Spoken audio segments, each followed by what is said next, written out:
The crash came in silence, a tearing of metal swallowed by the emptiness of Othriel's thin air. Elias Wren's shuttle struck the violet sands and skidded for half a kilometer, trailing sparks that hissed out in the dust. The world outside his cracked viewport shimmered with static light, the sky a dim bruise of lavender. Systems died one by one until the cockpit went black, leaving only his own ragged breathing and the slow creak of cooling metal. He sat there for a long moment, the weight of isolation pressing in, before unfastening his harness. The air smelled faintly metallic, dry, and ancient. He knew, before stepping outside, that no one would find him soon. The desert stretched endless in all directions, marked only by bone-white ridges of crystalline rock. He checked his scanner, no settlements, no signals, just low-level biological traces that flickered weakly. The ship's transmitter was gone, the crash had gutted the array. Rations were limited, oxygen scrubbers strained. He set up a temporary beacon anyway, more for sanity than hope, then started walking toward the faint biosigns to the west. The wind came in sighs, carrying dust that shimmered like ground glass. After an hour of trudging across the dunes, he found the first ruin, a half-buried dome made of some translucent substance, cracked open like a shell.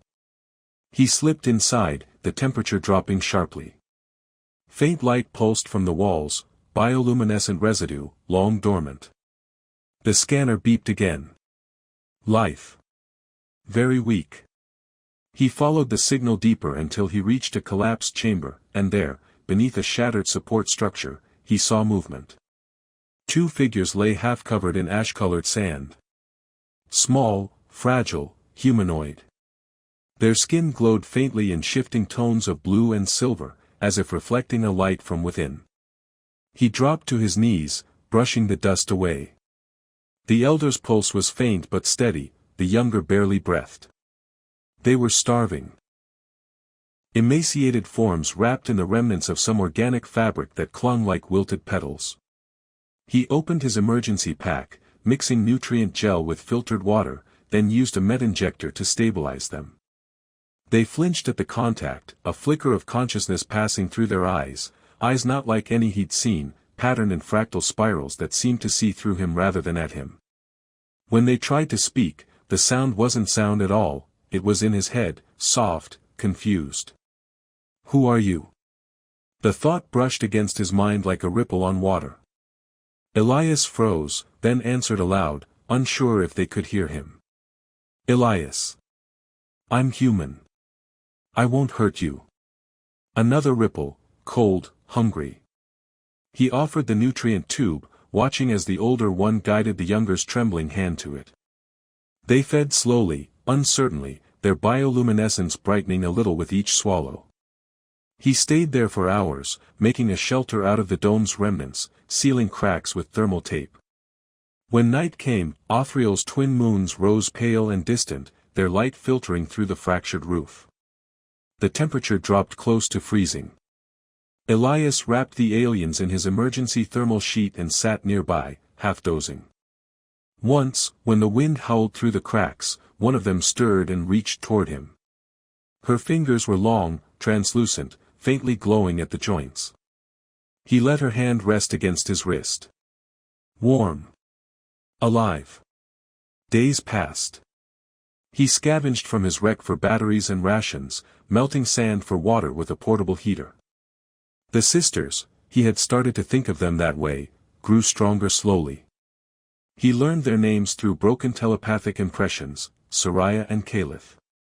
Their thoughts came in colors and sensations rather than words, Soraya's calm like deep water, Calipha's flickering with sharp bursts of curiosity.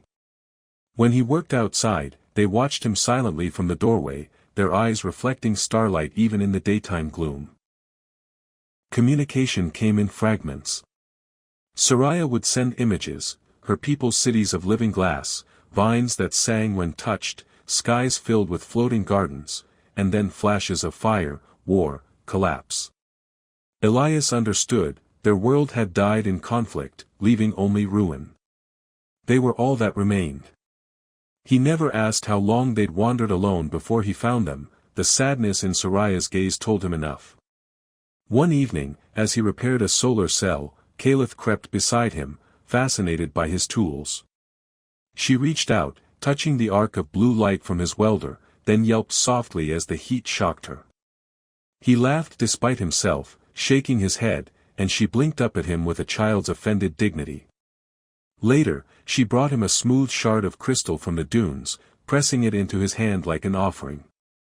The glow in her skin brightened when he accepted it. Time blurred. Elias marked each day by the dwindling of his rations. The distress beacon flickered but never caught a reply.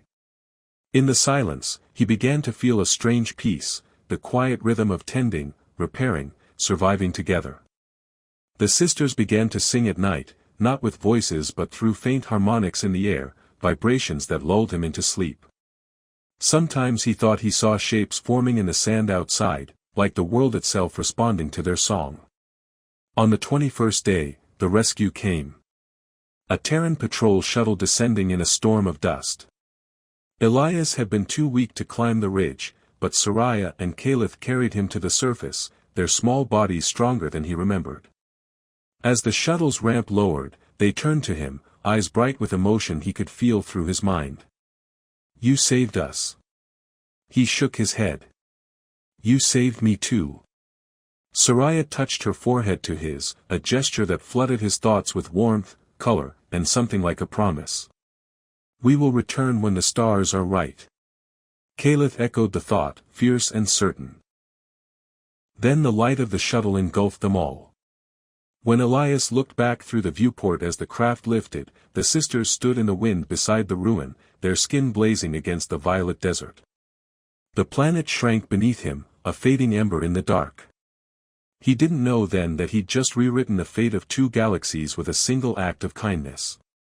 The medical bay of the rescue ship hummed with quiet efficiency, a pulse of white light moving rhythmically through the walls. Elias lay on a cot, oxygen mask pressed to his face, watching the blur of figures moving past. The Terran crew spoke in low tones, running diagnostics, recording data from the crash. None of them seemed to notice the 2 silent shapes seated beside his bed. Soraya and Caliph watched everything with wary eyes, hands clasped tightly together, their luminous skin flickering whenever someone came too close. The ship's commander, a broad man in gray uniform, stopped at the foot of Elias's bed. "We're taking you back to the frontier station. You'll need debriefing and a full evaluation." His gaze slid to the aliens.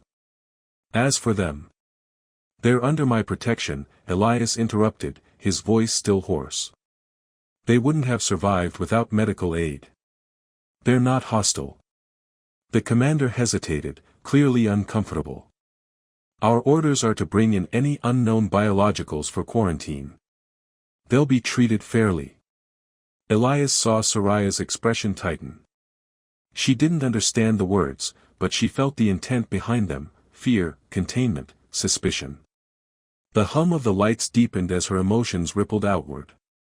A tray on the nearby counter trembled, hovering for a second before clattering to the floor. The crew froze. Elias sat up slowly, removing the mask. "It's all right," he said softly, placing a hand over Soraya's. "They're just being cautious. No one's going to hurt you." The tension eased, and the faint vibration in the air faded. The commander muttered something about containment protocols and left. When the door sealed behind him, Caliph reached for Elias's arm, her touch light, curious. "You are afraid for us?" He answered her in his mind, unsure how the connection worked but feeling it as clearly as thought. "Yes. Humans fear what they don't understand. But they'll learn. You'll be safe." "Safe with you," Soraya whispered in his thoughts, her mental voice calm but tinged with sorrow. "But not with them." For the next several hours, the ship cut through the void toward the Terran outpost. The sisters slept curled against each other on the floor near his cot. Elias couldn't. He kept watching the stars slip past the viewport, wondering what would happen once they reached civilization. He'd been trained to analyze, to measure, to record, but this was something beyond data. They were alive because of him, and in some strange way, he was alive because of them. At the station, the decontamination process took hours. Sterile corridors, sealed suits, scanners whispering over skin. The sisters endured it in silence, though Kalitha's eyes darted around, searching for escape routes. When a medic reached to take a blood sample, she hissed, her glow brightening to an almost blinding silver. Elias stepped between them, voice firm. "Let me explain. Their biology reacts to stress. Just, give them time." The staff relented, too unnerved to argue. Eventually, the three of them were placed in a holding suite, a clean, glass-walled room meant for observation. From there, Elias tried to comfort them, teaching them fragments of Terran language, showing them how to use simple objects. Kalith absorbed everything quickly, mimicking gestures, laughing when she managed to repeat a word correctly. Soraya, quieter, spent hours tracing patterns of light on the window, her mind reaching outward, searching for something beyond the station. Weeks passed. The scientists came and went, taking readings, asking questions Elias often refused to translate. He learned more about the sisters through their shared thoughts.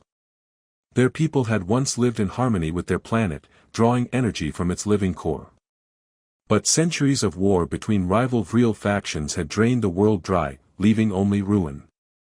The sisters were the last known survivors, children of a royal line that had tried to heal Othriel too late. Elias began to realize the depth of their loss, not just a home, but a species, a civilization reduced to memory. And yet, when Kalith laughed, it sounded like sunlight through crystal, innocent despite everything. Soraya spoke less, but when she did, her thoughts carried a gravity that quieted the room. One night, the station lights dimmed to simulate dusk. Elias sat with them by the window, watching a cargo freighter drift past. "When they're done testing," he said quietly, "they'll decide where to send you. Maybe to Earth. Maybe to a research colony." Soraya turned to him, her eyes filled with reflected starlight. "And you?" "I'll be debriefed, probably grounded for a while. Then another assignment, maybe." Kalith frowned. "You will leave us?" "I don't have a choice," he said. "But I'll make sure they treat you right." The silence stretched. Then Soraya reached out, touching his chest lightly, just above his heart. The contact sent a soft pulse of warmth through his mind, a wave of color and feeling that settled deep within him. "We will find you again, Elias Wren." Her thought was not a wish, it was a vow. Kalith placed her hand over her sister's. "When the stars sing of you, we will return." He smiled, though his throat felt tight. "You promise?" Both nodded. The glow from their skin brightened, filling the room with a gentle radiance. Outside the viewport, the freighter's engines flared, scattering golden light across the blackness. For a brief moment, he imagined that light bending, carrying their promise across the void. The next morning, the separation orders came. The sisters were to be transferred to a Terran research vessel for cultural and biological assessment.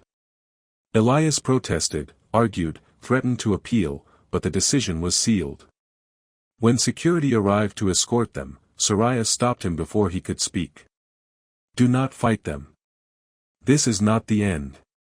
Kalith pressed something into his hand, a shard of violet crystal from Othriel, faintly glowing. "Keep it until we return." The doors closed behind them. Their footsteps faded down the corridor, replaced by the low hum of engines. Elias stood alone in the sterile room, the crystal warm in his palm. When he looked out at the endless stars beyond the glass, he swore he could feel a faint echo in his mind, two distant voices whispering across the dark, "We remember. We will return." The sound of the recycler was the heartbeat of his days. A low, rhythmic hum that filled the silence of Outpost Icarus, a lonely installation orbiting the frozen moon of Doskara. Elias Wren lived by that sound.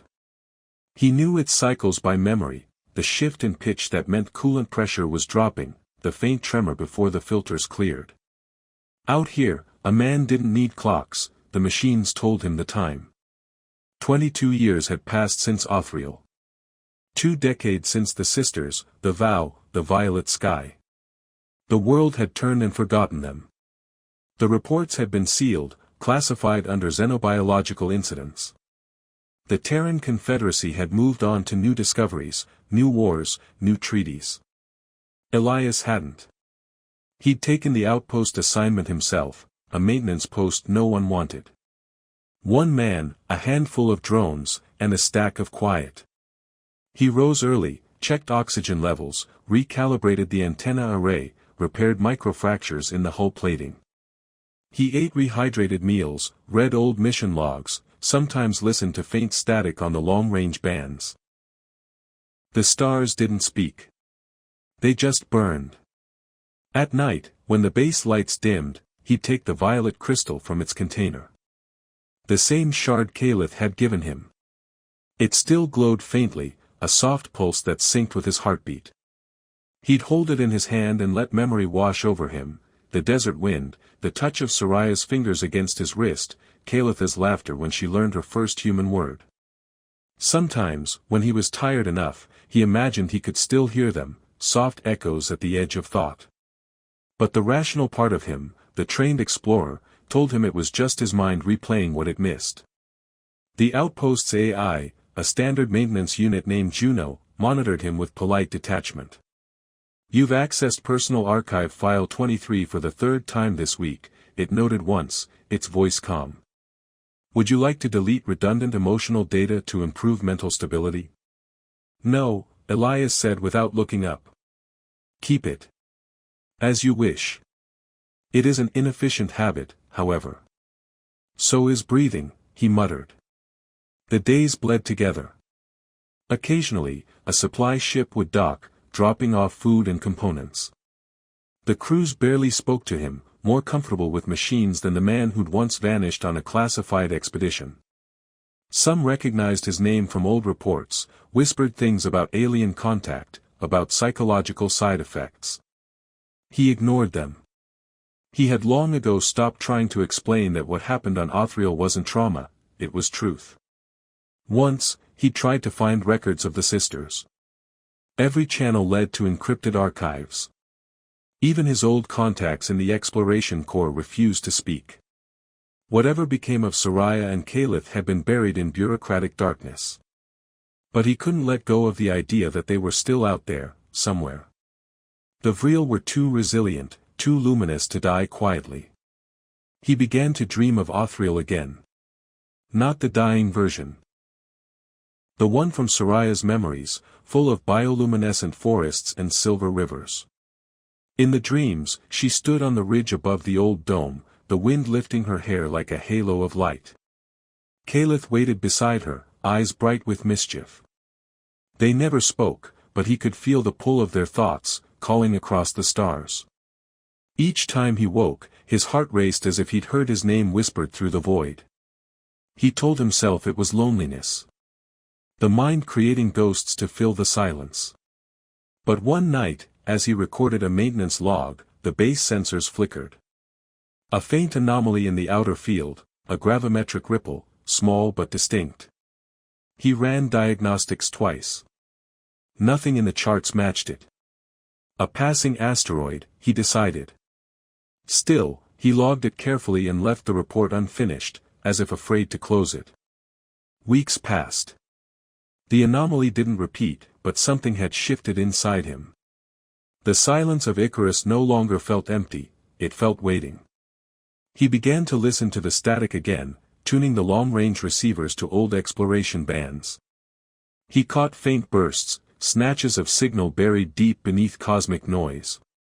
Not language. Not code. But rhythm. Almost like a heartbeat, repeating at long intervals. He played it back one night, eyes fixed on the console. The pulse came every 12 seconds. Faint, organic, deliberate. He increased the gain. Static roared. Then, for a moment, he thought he heard a tone beneath it, 3 ascending notes, pure and clean, cutting through the interference. The sound sent a chill through him. He didn't know why it felt familiar, but it did. It was like hearing a song he'd forgotten he knew. "Juno," he said quietly. "Run a harmonic analysis on that signal." Confirmed.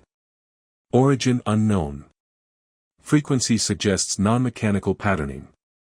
Would you like to transmit a standard inquiry response? He hesitated. His hand hovered over the console. No. Not yet. That night, sleep didn't come. The pulse echoed in his head long after the playback ended.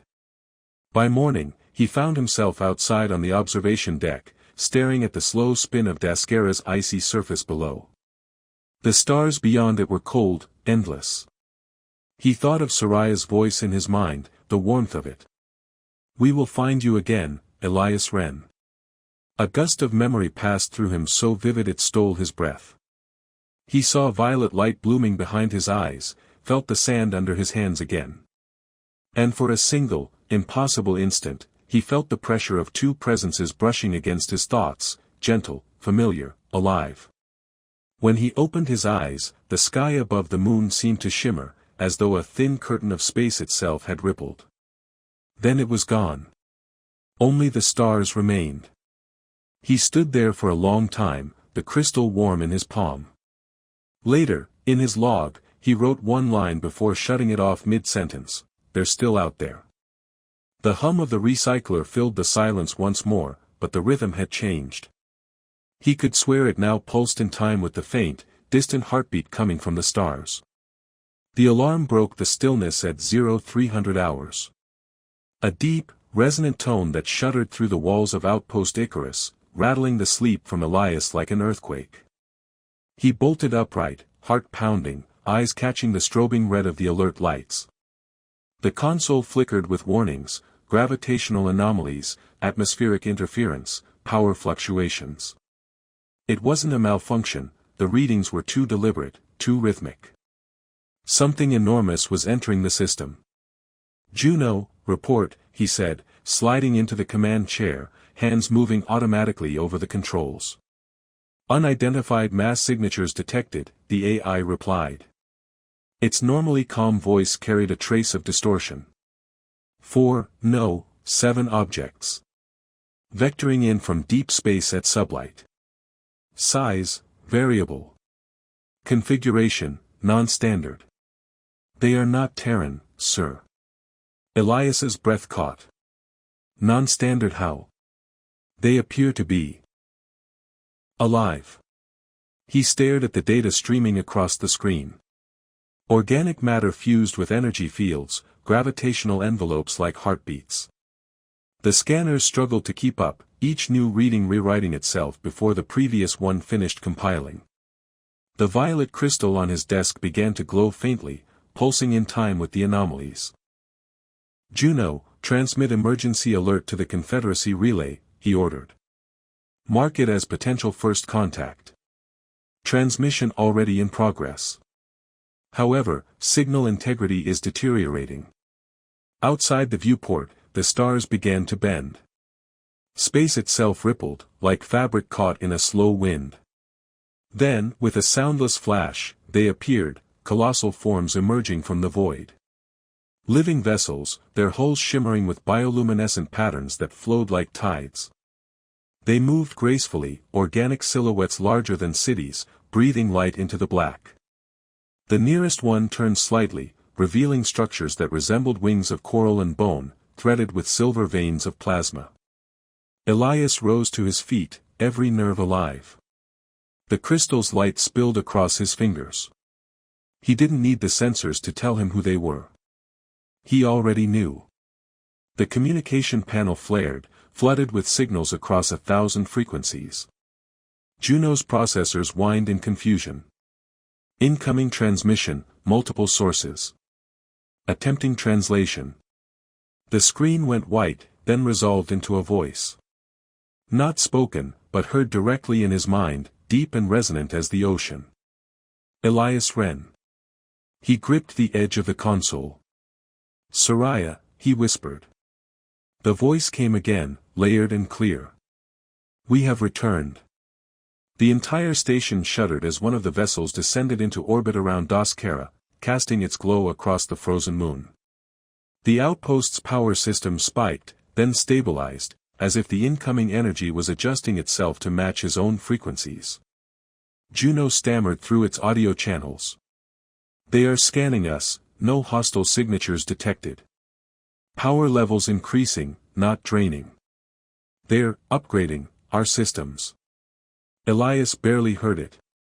He stepped closer to the viewport, pressing his hand to the cold glass. A smaller craft separated from the main body of the lead ship, drifting toward the outpost like a drifting petal of light. Its surface shimmered, folding and unfolding in fluid motion until it came to rest just beyond the docking ring. "Docking request," Juno said. "Signal confirmed. They're asking for entry clearance." He didn't hesitate. "Open the airlock." The chamber filled with a soft violet glow as the organic vessel connected seamlessly to the outpost's hull, merging without sound. The inner door slid open, releasing a wave of warm, fragrant air that carried the faint scent of rain on metal. Two figures stepped through, light rippling around them. They were taller now, radiant, their forms both familiar and impossible. Soraya moved first, her eyes the same fractal galaxies he remembered, her skin glowing with calm gold and blue hues. Behind her came Caliph, her energy fierce and shifting, streaks of crimson and silver chasing each other beneath her skin. For a moment, Elias couldn't move. The air seemed to vibrate around them, heavy with recognition. Caliph smiled first, a sharp, wild flash of joy. "You look older," she said aloud, her voice musical yet edged with something unearthly. "But your eyes, still the same." He tried to speak, but words failed. Soraya reached out, touching his cheek with fingers that left trails of light. "You kept your promise," she said softly. "You waited." He swallowed hard, the years collapsing between them. "I didn't know if you were still alive." "We were reborn," Soraya said. "From the ashes of Othriel, we built the ascendancy. You gave us hope when we were children dying in the sand. That gift shaped everything we became." Caliph stepped closer, her eyes gleaming.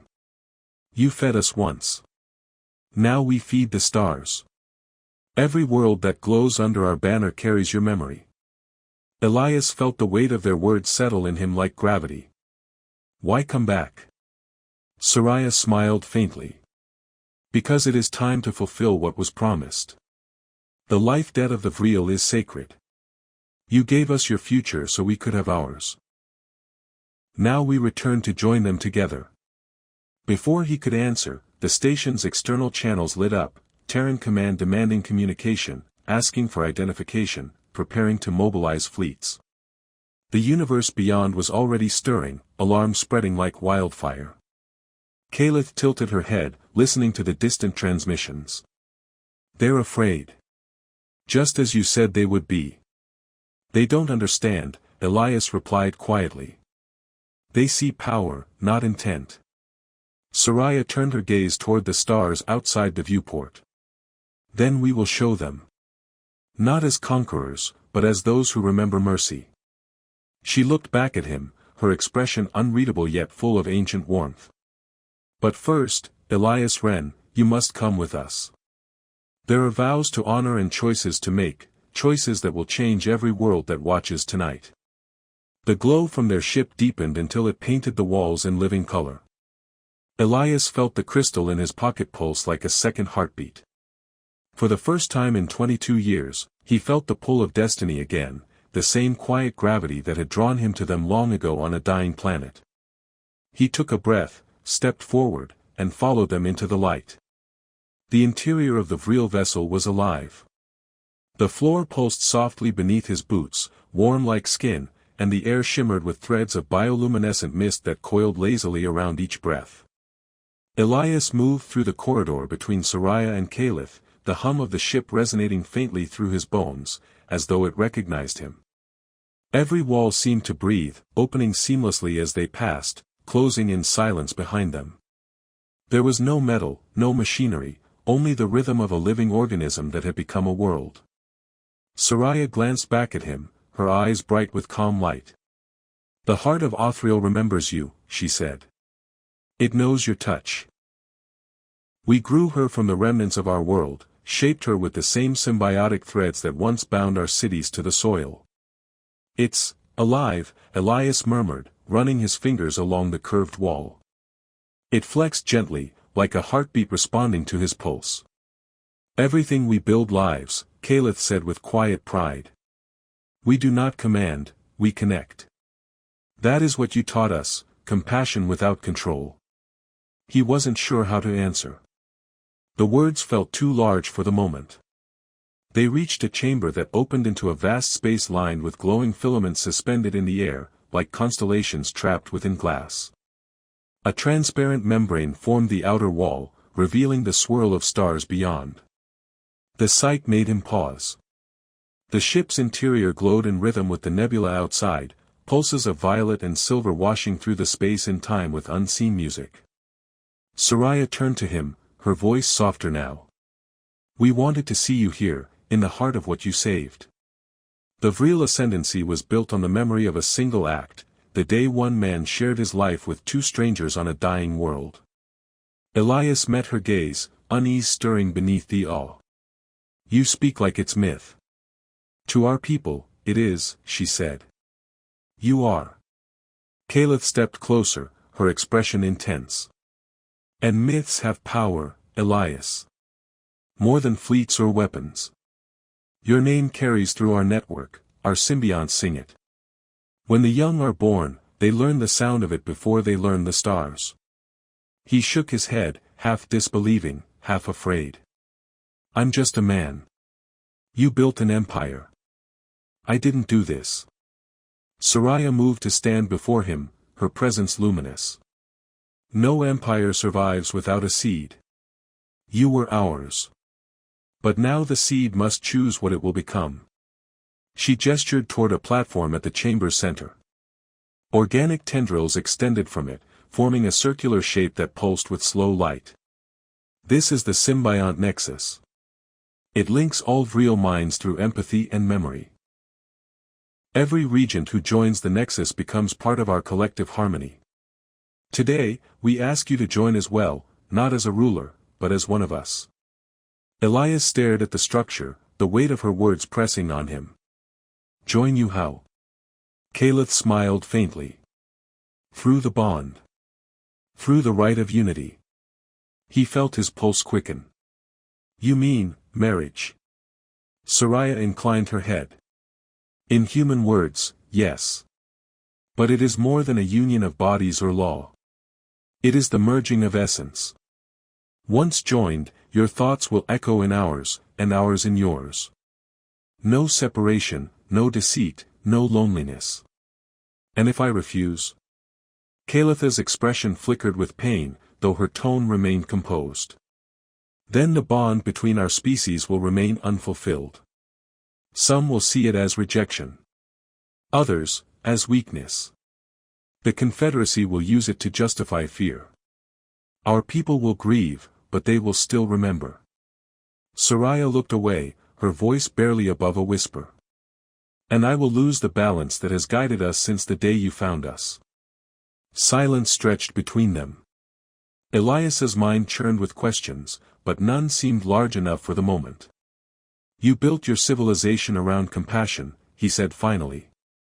"But if you're forcing this, what does it mean?" Soraya met his gaze, sorrow and light mingling in her eyes. "We are not forcing, Elias. We are asking. You once chose to save us when you had nothing to gain. We offer the same choice now.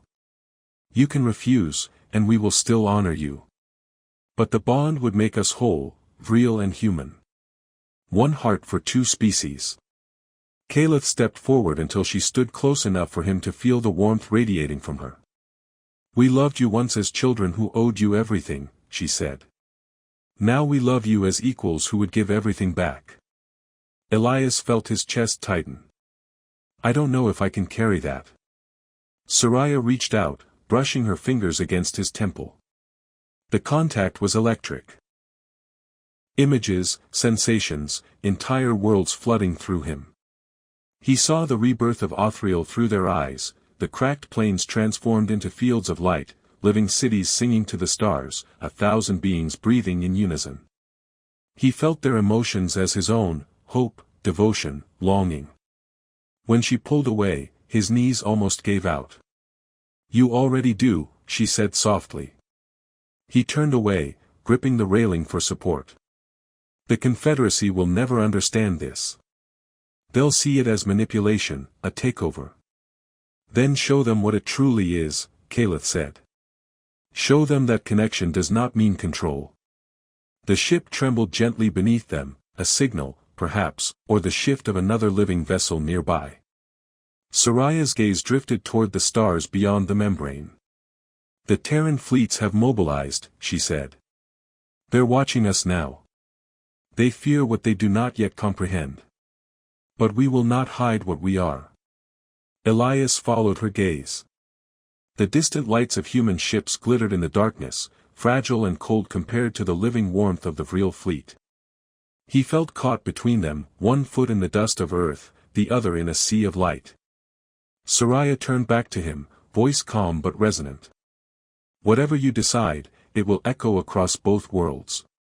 We came not to take, but to offer. The bond is not only ours, it belongs to the future that connects all who remember compassion." Caleth reached for his hand. "Say yes, and you will never be alone again." Elias looked at her, at Soraya, at the living ship breathing softly around them. The pulse of the crystal in his pocket matched the rhythm of their world. He exhaled slowly, feeling the enormity of it press against him, and though he didn't yet speak the word, something in the air shifted, as if the universe itself was holding its breath, waiting for his answer. The transmission spread across the Terran Confederacy within hours. Grainy footage of a human standing beside two luminous alien figures aboard a living vessel. The image looped endlessly across every network. Elias Wren, the forgotten explorer, reborn as the center of the galaxy's newest storm. The media called it the proposal, though the tone varied depending on the faction. Some spoke of it as destiny, others as treason. Across colonies and trade worlds, people gathered in silence before screens, trying to decide whether they were witnessing an alliance or the beginning of subjugation. In the council chambers of Earth, arguments erupted like artillery. Admirals demanded action. Diplomats pleaded for patience. "This is not a marriage," one shouted. "It's a strategic invasion wearing the mask of myth." Others countered, pointing to the Vril fleet's restraint, no weapons drawn, no threats made. Only an offer, repeated with unflinching calm: "We seek unity, not conquest." Elias sat in a room of soft light aboard the heart of Othriel, his image broadcast through encrypted channels to the Terran assembly. The walls pulsed gently behind him, alive and listening. "I'm not their captive," he said evenly. "I'm here by choice. The Vril saved their world because of something I did once, and now they're offering to share what they've built. This isn't about ownership, it's about connection." "You don't speak for humanity," an admiral snapped. "You speak for yourself. And they know that. They're using you as a symbol." "Symbols are only powerful if people believe in them," Elias replied. "Maybe we should start believing in something other than fear." The feed cut abruptly, the signal overridden by military command. The silence that followed was heavy and endless. Elsewhere, on the Vril flagship, Soraya watched the transmission fade. Her expression was unreadable. Caleth stood beside her, arms folded, eyes sharp with tension. "They're fracturing already," she said. "Half their governments call you savior, the other half whispers seduction. Their fleets are aligning in orbit patterns that look far too defensive for comfort." "They will not fire first," Soraya said quietly. "They cannot. Not after what they've seen." "They don't see us, sister," Caleth countered. "They see power. And power invites fear." Soraya turned to her. "And what would you do?" Caleth's gaze drifted to the stars outside the living glass. "Remind them what mercy looks like when it defends itself." Elias entered, his steps slow but deliberate. "They're scared," he said. "You both knew this could happen." Soraya's light dimmed slightly, a real sign of sadness. "We hoped compassion would echo farther." "You can't force echoes," Elias said. "You just make the sound and hope someone listens." Caliph faced him. "And if no one listens? Then we keep talking." He looked between them, feeling the tension humming in the air, the telepathic current that bound the sisters together, now charged with unease. "You both built something incredible," he said. "But if this turns into war, everything you stand for dies with it." "War is not our way," Soraya said. "It's the way of everyone watching you," he replied. A sudden tremor rippled through the ship, soft, almost imperceptible, like a shudder of pain. Soraya froze. That was not natural. Caliph extended her hand and closed her eyes, her body glowing faintly as she reached into the ship's sensory field. "External interference," she said after a moment. "A Terran transmission spike. Someone's trying to breach our neural lattice."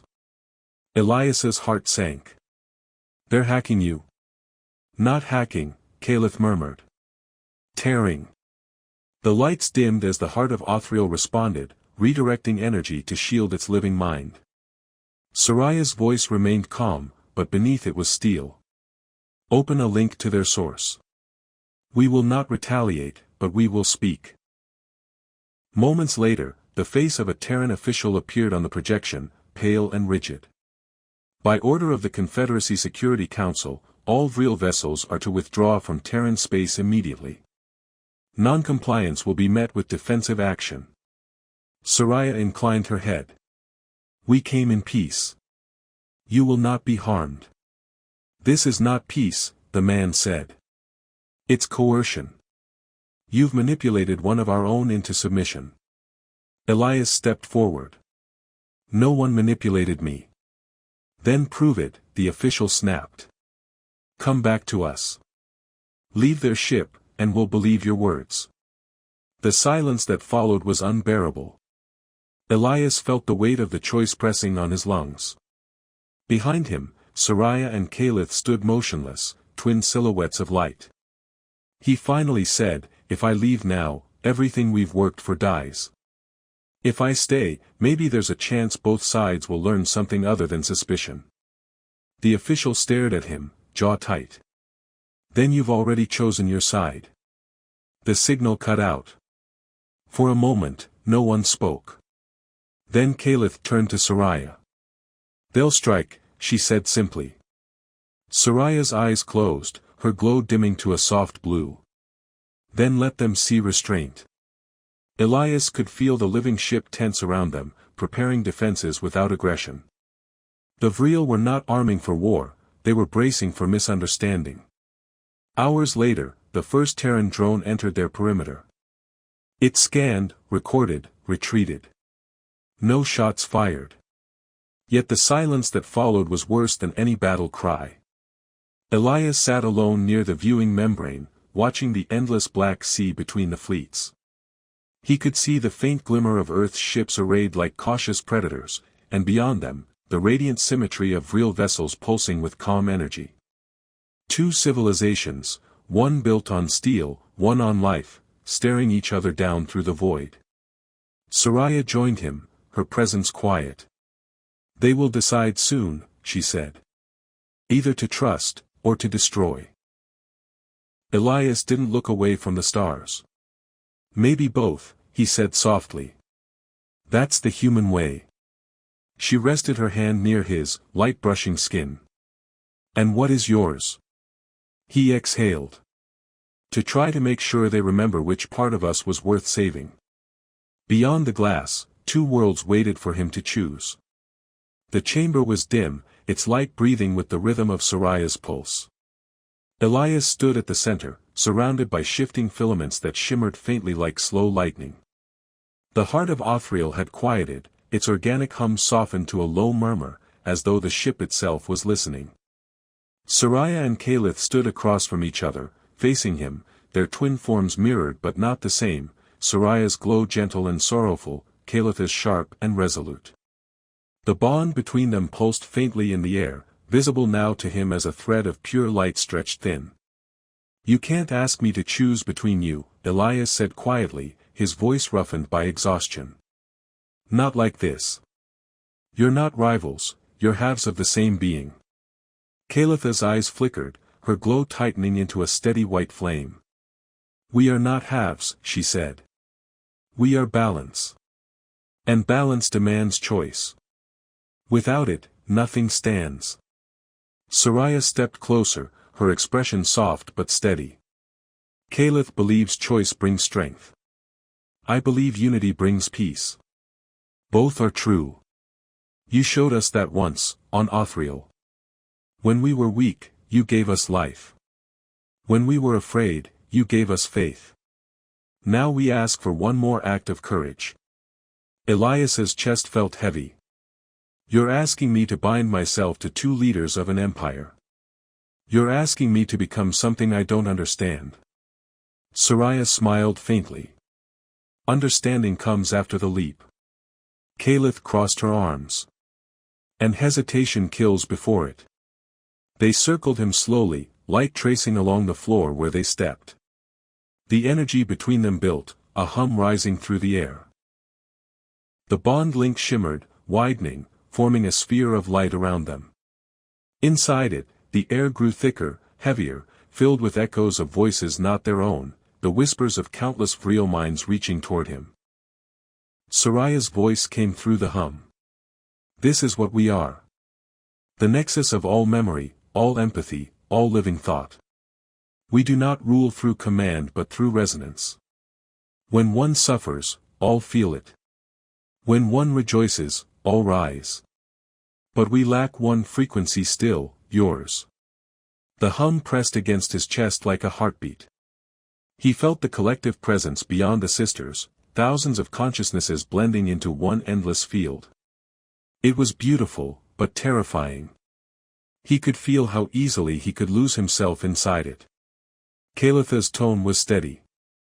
"If you join us, there will be no secrets, no lies. You will see what we see. Feel what we feel. You will never be alone again." Elias swallowed hard. "And if I say no?" Soraya's light dimmed. "Then our people will still live. But the bond between real and human will die before it begins. The moment will pass, and fear will grow in its place. The Confederacy will close its gates, and the stars will divide again." He closed his eyes, hearing the echo of her words from years ago on Othriel, "You will not die alone." Back then, it had been a promise between a dying man and two frightened alien children. Now it had become a prophecy he didn't know how to fulfill.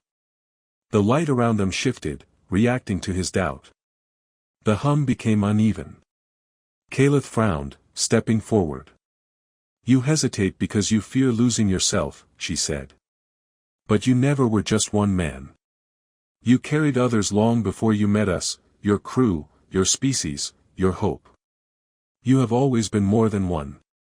Soraya reached out, her hand trembling faintly. "You taught us love without demand. We offer the same.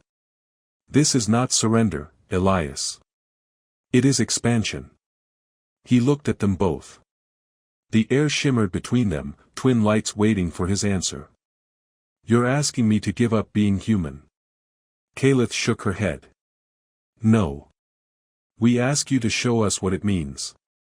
The chamber trembled as something outside shifted, a ripple through the fleet. He felt the ship flinch, its walls tightening around them. The Terran fleets were moving. Somewhere beyond the living hull, a human commander had given an order. Soraya's voice quivered. "They're preparing to strike." Elias turned toward the membrane, where faint streaks of light were already visible in the void, weapons charging, energy blooming like distant stars. He pressed his hand to the glass. "Then this has to end now." Kalitha's glow flared bright. "Then choose us." Soraya whispered, "Or save them." The hum grew louder, vibrating through his bones. The light from the bond link stretched outward, reaching toward him, brushing against his skin like the edge of a dream. He felt their thoughts inside him, memories of Othriel, the hunger, the gratitude, the endless rebuilding. He felt their love, vast and strange and uncontainable. He also felt Earth. The weight of its gravity. The fragile hum of his species struggling to survive in a galaxy of giants. The knowledge that they feared what they did not understand. He stood between two infinities, breath shaking. Elias, Soraya said softly, her voice breaking through the static. When you fed us, you gave life without knowing what it would become. Do not stop believing in that now. Kalitha's voice followed, fierce and certain. Be what you were that day. Be the bridge. He stepped forward, into the light. The hum surged, wrapping him in warmth, the taste of ozone and memory flooding his mouth. He felt their presence embrace him fully, two minds, two hearts, a civilization waiting on the edge of his choice. Then he opened himself to it.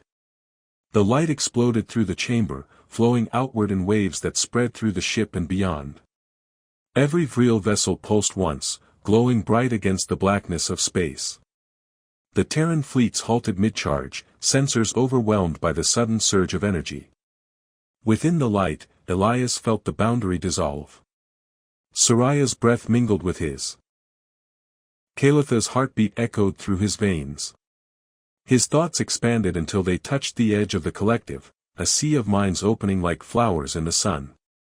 And in that infinite expanse, he heard the whisper of his own voice reflected back 1,000 times over, we are not enemies. The hum softened. The light began to fade. When it was done, he stood still, trembling, his body glowing faintly with the afterimage of their bond. Soraya and Kalith stood on either side of him, their hands joined with his. The ship was silent. Far beyond, the human ships drifted motionless, their weapons cooling in silence. In that moment, the galaxy seemed to hold its breath. Elias looked out into the stars and felt, for the first time, that both species had taken a single, impossible step toward understanding. The bond's aftermath lingered like an afterimage behind Elias's eyes, a haze of light and sound that wouldn't fade. The heart of Othriel had gone utterly still. Every surface pulsed with a faint rhythm, synchronized to his own heartbeat. He could feel them, the sisters, within him now, their voices not heard but felt, like thoughts rising through warmth. Soraya's calm, endless as the sea. Kalitha's sharp focus, burning like fire. Between them, his mind hung suspended, a bridge of breath and memory. Outside, the galaxy seemed frozen. The Terran fleets held position. The Vril vessels glowed faintly, no longer weapons or walls but living beacons. For one fragile moment, peace felt possible. But peace, Elias knew, was never a permanent thing, it only lasted until someone grew afraid again. The first explosion came without warning. A ripple through the ship, a shuddering pulse that made the floor flex beneath his feet. Soraya's voice broke into his mind, sharp and frightened.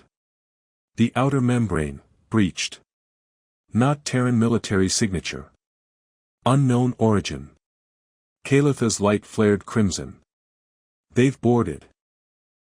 The chamber doors sealed themselves, layers of living tissue hardening like armor.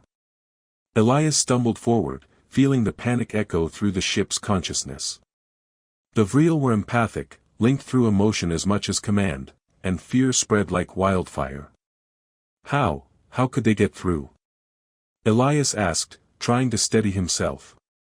Kalith extended her hand toward the wall, tendrils of light responded to her touch, forming a projection. Dozens of small vessels darted between the fleet, too small to be tracked by standard sensors. Human-made. Extremists, Soraya whispered. They come not to negotiate but to destroy what they cannot understand. The projection flickered again, now showing figures moving through organic corridors, weapons cutting through the living walls. The Vril did not fight back. They recoiled, confused, their instinct for defense suppressed by their unwillingness to harm. Elias felt the pulse of the ship in pain, the faint cry of a wounded consciousness. You can't just let them tear through you, he said. We do not kill, Soraya said softly. Then I will, Caliph snapped, already moving toward the exit. Caliph, Soraya reached for her, but she was gone, the door sealing behind her in a surge of light. Elias turned to Soraya. You'll lose both your people and mine if she fights them. Her expression broke, the calm unraveling into something raw. Then go to her. You are the bridge now, Elias. Stop her before mercy becomes blood. He didn't hesitate. The corridors twisted like veins, guiding him by instinct rather than direction. The bond whispered paths into his mind, Calitha's energy like a beacon, drawing him through the living maze. He moved fast, passing Vreel crew whose eyes flickered in confusion and pain. The ship groaned around them, healing itself as fast as it was being torn apart. He found Caliph near the atrium, a vast space now torn open by human boarding teams. 6 men in black armor advanced through the glowing mist, weapons crackling with plasma. Caliph stood before them, her form blazing with furious light, her voice echoing through every wall. Leave this vessel, she warned, or you will know the meaning of sorrow. The leader raised his weapon. Stand down, alien. We're here for the human. Elias stepped between them before Caliph could react. Stop. They don't represent Earth, he shouted. They're not the Confederacy, they're radicals. The man's visor turned toward him. Then you're already compromised, Ren. Humanity doesn't need its saviors turned into slaves. He fired. The plasma bolt struck the floor near Elias's feet. Calitha's light flared violently, the air cracking with force. Without moving, she released a wave of psychic energy that shattered their visors and sent them sprawling. The walls recoiled as if in pain, absorbing the blast. Elias grabbed her arm. Caliph. Stop. You'll kill them. They would have killed you, she shouted, voice trembling with fury. They would have killed everything we built. They don't know what they're destroying. Her light pulsed brighter, raw and unstable. Then they should not have come with fire. He stepped in front of her, his voice breaking. Then show them what compassion looks like even when it's bleeding. For a heartbeat, everything stilled. Calitha's glow flickered, caught between rage and memory. The echo of his words rippled through the bond, and Soraya's voice whispered through it, calm and steady. Sister. Remember the promise. Calitha's eyes softened. The energy around her faded, dissolving into shimmering dust. The soldiers lay unconscious, unharmed. The ship's pulse steadied. Elias let out a shaky breath. You can't win hearts by proving their fears right. Calitha's shoulders sagged. You sound like her. Then listen, he said quietly. Soraya appeared moments later, light haloing her form. She looked at the unconscious intruders and then at Elias, sorrow in her eyes. We will return them to their people unharmed. Perhaps that mercy will speak louder than any declaration. Or it'll make them think you're weak, Caliph murmured. Then let them mistake gentleness for weakness, Soraya replied. History will correct them. Elias stood between them, blood pounding in his ears. They won't stop here. They'll twist this, turn it into propaganda. Then we show them the truth, Soraya said. Together. The ship's walls pulsed once, a slow heartbeat of agreement. 1,000 voices echoed faintly through the bond, the consciousness of the Vreel awakening in unison. Soraya's gaze turned toward the stars. Transmit this moment, she said. Let every world see that even when attacked, we answered not with violence, but compassion. Caliph hesitated, then nodded. So they'll know what we are. Elias looked down at the fallen soldiers, men sent to destroy him, now lying safely under alien light. And maybe, he said softly, they'll remember what we could be.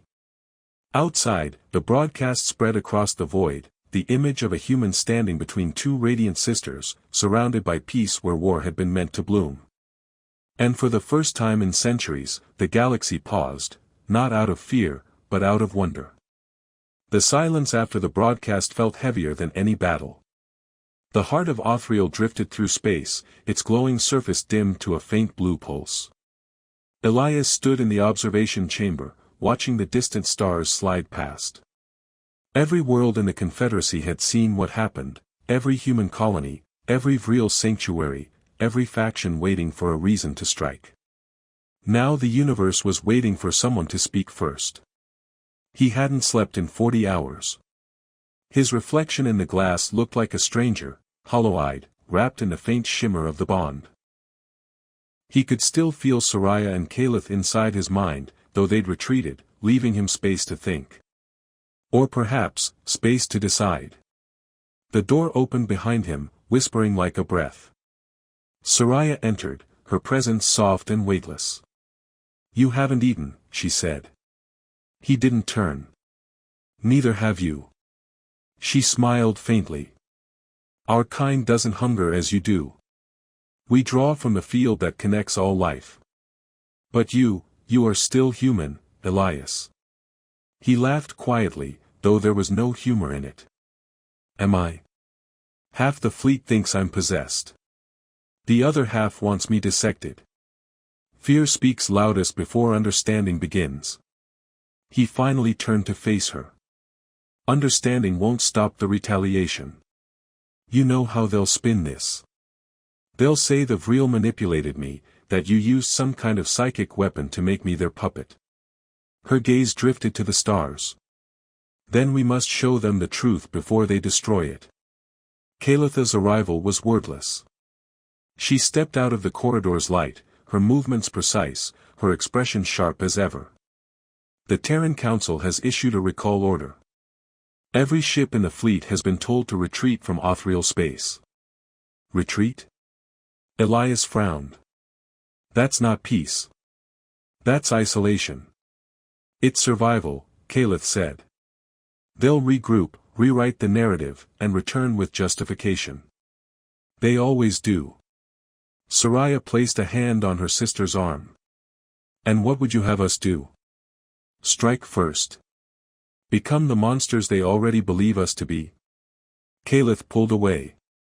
"If we don't defend ourselves, they'll end us. Mercy is noble, Soraya, but extinction is not." Elias stepped between them, tension rippling through his voice. "Enough. Both of you. We don't win anything by turning on each other." Caliph glared at him. "You speak as though unity alone can stop annihilation." "Maybe not," he said quietly. "But division guarantees it." Soraya's eyes softened. "He's right." She looked at Elias then, something unspoken flickering behind her calm. "You've become more than the bridge we hoped for. You've become the mirror we needed." He shook his head. "I'm no savior. I'm just trying to keep the fire from spreading." Caliph crossed her arms. "Then perhaps you should see what's already burning." She waved her hand, and the chamber filled with light. A holographic map of known space unfolded, fleets repositioning, signals pulsing in crimson. Terran forces had split, half returning to Earth, half gathering in the outer sectors. Unaffiliated systems broadcast messages of confusion, fear, or awe. Some human colonies even reached out to the Vril directly, pleading for dialogue. "It's chaos," Elias whispered. "It's the beginning," Soraya corrected softly. Caliph dimmed the projection. "We cannot wait for them to decide if we deserve peace. We have to move. Create a council, human and Vril together. A declaration of unity that no government can silence." Elias turned to her, startled. "You trust humans to sit beside you after what they did?" Her expression hardened. "Not all of them. But some. Enough." Soraya nodded slowly. "Then we will send envoys to the outer colonies. To those who already reach toward us instead of recoiling. Let their voices become the seeds of a new alliance." Elias felt something shift inside him, a spark of impossible hope. "You'd risk your own kind for this?" Soraya smiled. "Hope is always a risk." The ship's pulse quickened, as if hearing and approving the plan. Through the bond, Elias felt 1,000 subtle thoughts, the hum of real minds awakening to purpose, preparing for a choice that could reshape the galaxy. But beneath that chorus, a discordant note stirred. A shadow moving across the network of light. Caliph noticed it too. Her eyes narrowed. There's interference. Someone's inside the lattice. Elias felt it then, a cold flicker inside his mind, alien and wrong. It wasn't Soraya or Caliph. It wasn't human. A whisper threaded through the bond, jagged and metallic. You are not the first to think you could bind minds across stars. You will not be the last to fail. The light in the room dimmed to black. The bond convulsed, pain lancing through Elias's skull. He staggered, clutching his head as memories fractured. Soraya knelt beside him, pressing her palms to his temples, pouring calm into the chaos. It's a signal, she gasped. External. Old, ancient. Caliph raised her hand, energy gathered around her like a storm. Cut the connection. Now. I can't, Soraya cried. It's feeding through the heart itself, through Elias. He dropped to his knees, every nerve burning with light. He saw flashes, cities on fire, ships turned to dust, beings of light screaming into void. A voice older than any civilization whispered through him, the bridge is a door. And doors are meant to be opened. Then silence. Elias collapsed, unconscious. Soraya caught him before he hit the floor, her glow flickering wildly. Calitha's expression darkened, fear breaking through her composure. What was that? Soraya's gaze lingered on the stars outside, where faint ripples spread through the void. Something that remembers us, she whispered. Something that never should have awakened. Caliph looked down at Elias, the faint shimmer of alien light still coursing beneath his skin. Then the bridge we built may have opened more than just peace.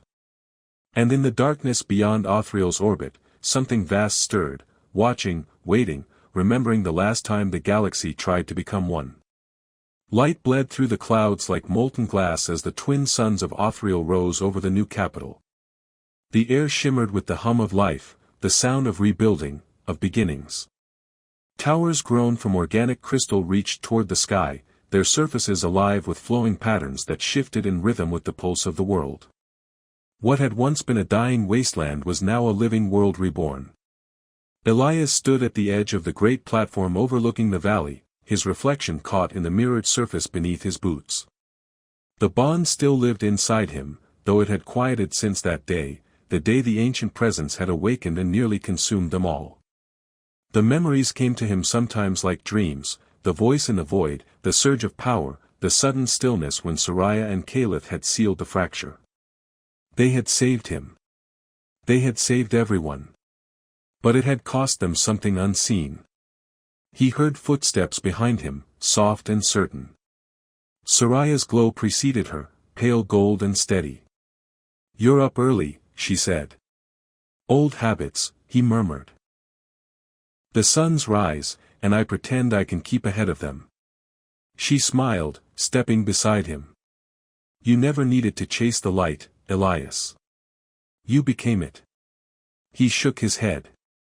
"I was just lucky enough to survive." Calitha's voice came from behind them, cool but not cold.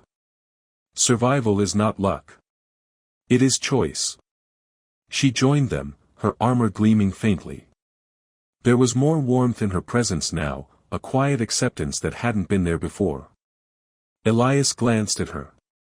"And what choice do we make today?" "The first session of the new council convenes in 1 hour," Caliph said. "Humans, Vril, and even 3 representatives from neutral colonies. They're calling it the Concord of Two Suns." He looked out over the valley again. "A name that sounds like hope." Soraya nodded. "Hope, or perhaps memory. This world remembers what you gave it. We do too." For a moment, none of them spoke. The wind carried the scent of growing forests, the songs of distant work creatures tilling soil that had once been poisoned. The rebirth of Othriel was not only ecological, it was spiritual. The Vril had embraced change, blending human science with their organic technology. The result was something neither species could have built alone. Elias exhaled slowly. Do you ever think about what might have happened if I hadn't crashed here? If I'd just flown past a dying world without stopping? Soraya's hand found his. Then we would have died in the dust, and the galaxy would have lost its bridge. Caliph added, and perhaps something darker would have remained asleep forever. He looked between them, their twin forms luminous in the dawn, and felt that old ache of disbelief. Two beings who had once been starving children now ruled an empire reborn. And somehow, he was still part of it. I never understood why you came back, he said finally. Not really. I thought maybe it was duty, or ritual. Some kind of repayment. Soraya turned to him, eyes shimmering with warmth. It began as gratitude. It became something else. Calitha's gaze softened. Bonding was our vow. But love, that we learned from you. He swallowed, unable to speak. The air between them was heavy with memory, the shared pain, the laughter in the quiet corners of the ship, the long nights spent mending what centuries of mistrust had broken. Soraya stepped closer, her light brushing against his skin like warmth from a star. When we linked our minds during the ceremony, I saw what humanity carries, the grief, the doubt, the endless reaching for something just out of sight. It frightened me. Caliph continued softly, but it also humbled us. Because even in your fear, you still choose kindness. He met their gaze, voice low. That's all any of us can do. Choose kindness, even when it makes no sense. For a long time, they stood in silence, watching the suns climb higher. Below them, children played among the living gardens, their laughter carrying through the morning haze. Some of the children were human, others real, some a blend of both, their skin faintly luminescent, their eyes holding two colors at once. The first generation of a new lineage. Caliph broke the silence. They call them the Skyborn. It suits them. Elias smiled faintly. Skyborn, huh? Sounds like a legend in the making. Soraya looked down at the children. They will inherit what we began. A world where memory and mercy are stronger than fear. He nodded slowly. Then maybe I can finally rest. Caliph raised an eyebrow. Rest? You think we're done with you? He chuckled. I was hoping. Not a chance, Soraya teased. You're part of this world now, Elias Wren. Part of us. The bridge doesn't vanish once the crossing is made. He looked at them both, their bond, their strength, their shared light, and felt something settle in his chest, not heavy but whole. Then I'll stay, he said quietly. For as long as you'll have me. Soraya leaned close, pressing her forehead against his. For as long as the suns rise. The bond stirred between them, not a command, not an obligation, but a heartbeat that echoed through three souls in harmony. Beyond the horizon, fleets from both species began their journey toward Othriel, carrying ambassadors, scientists, dreamers. The galaxy was coming not for war, but for the promise of something better. Elias watched them approach, the streaks of light across the sky like brushstrokes on a canvas. You think they'll come in peace? He asked. Calitha's lips curved in a rare smile. Some will. Some won't. But now they'll find a place that welcomes both. Soraya's hand tightened around his.